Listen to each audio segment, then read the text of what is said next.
السلام علیکم ورحمۃ اللہ وبرکاتہ۔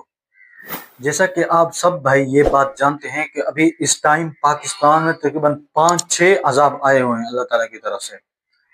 تو ہمیں یہ بات سوچنی چاہیے کہ یہ عذاب کیوں آ رہے ہیں، یہ عذاب آنے کی وجہ کیا ہے، ہم کتنا اللہ تعالیٰ کے احکام پر عمل کر رہے ہیں اور کتنا ہم اللہ تعالیٰ کی نافرمانیوں میں ڈوبے ہوئے ہیں۔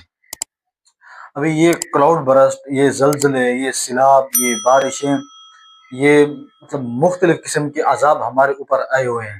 ہم انسان پھر بھی نہیں سدھرتے، ہم مسلمان پھر بھی نہیں سوچتے کہ اللہ تعالیٰ کی ناراضگی ہے ہمارے اوپر، کہ اللہ تعالیٰ ہمارے اوپر ناراض ہو گئے ہیں، پھر بھی یہ نماز نہیں پڑھتے۔ سب سے جو اہم چیز ہے نماز ہے۔ قبر میں بھی سب سے پہلے ہم سے نماز کے بارے میں سوال ہوگا، پھر بھی ہم نہیں سدھرتے۔ ابھی ایک ایک بستی میں کتنے آدمی ہوتے ہیں، کتنے سو کتنے ہزار آدمی ہوتے ہیں۔ اگر اس کے اندر ایک بستی کے اندر 5-6 ہزار آدمی ہیں تو ایک بستی کے ہر کونے میں مسجد تو لازمی ہے۔